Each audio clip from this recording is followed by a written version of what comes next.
I have learned that holiness can mean associated with God or set apart for His purposes.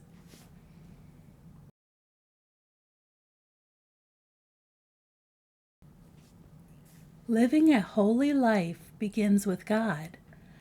I enter into that holiness by accepting Jesus as my Savior, and then God begins the process of changing me and setting me apart from the world's ways. God does most of the work, even though I obey and comply as much as I can, which can feel like a lot of work, but God gives the strength to do it.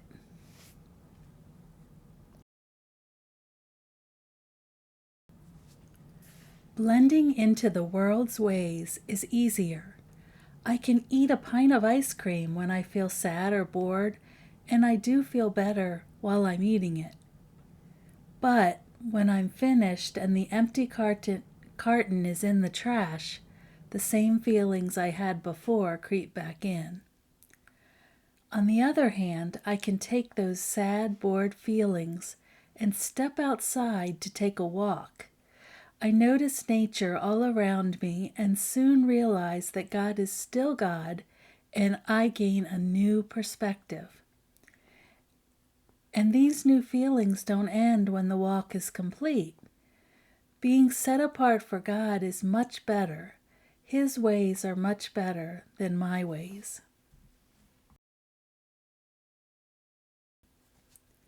Jesus said that we are blessed because we haven't seen and yet believe.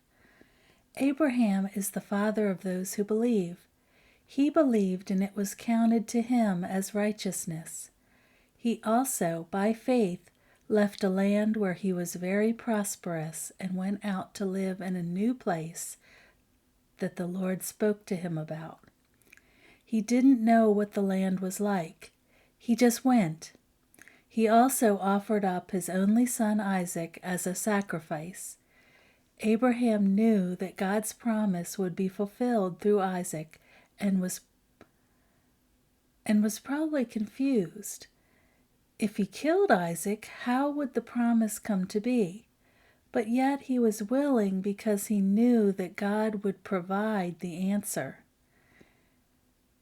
And it wouldn't end up being the demise of Isaac.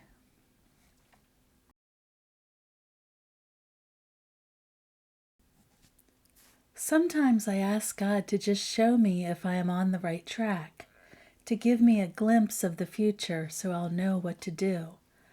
But one morning I heard His voice tell me in my heart, very clearly, but gently, if I told you what would happen, why would you need to walk by faith?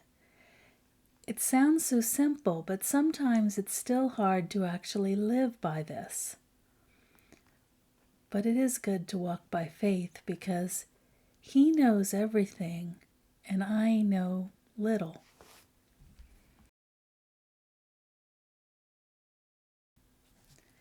Faith is the substance of things hoped for, the evidence of things not seen.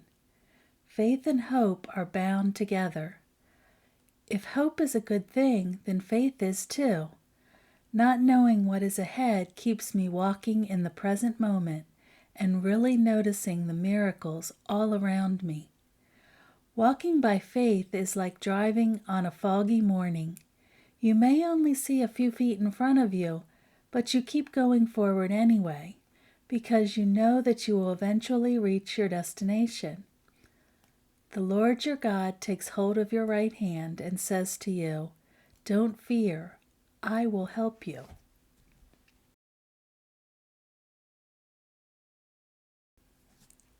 Faith is easier to live by when we remember who God is and don't concentrate on who we think we are. It's all about Him. In Job 38, the Lord reveals His omnipotence and Job's ignorance at the same time.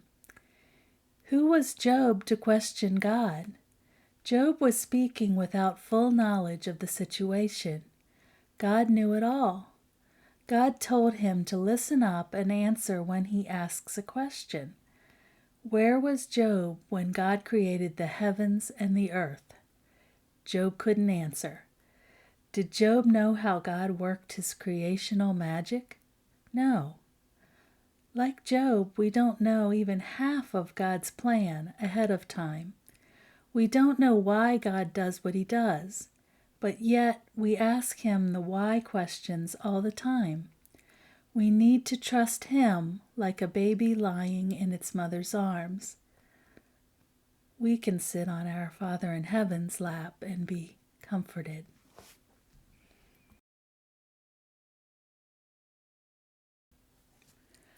I know I tend to question God about his divinity and sovereignty in my life.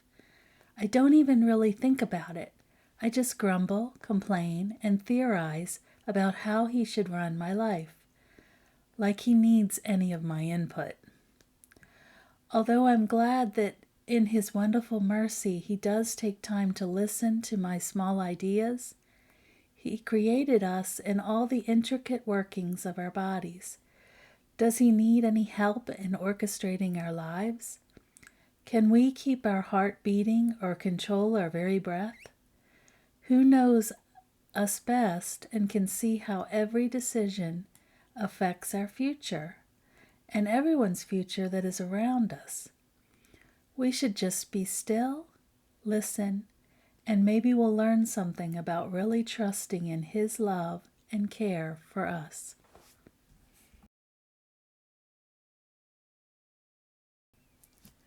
Sometimes the Lord will speak something to you that you have to just believe, even though it hasn't come to be yet. You must have faith. He'll bring it about and show you when the time is right. We can always look forward to a glorious hope.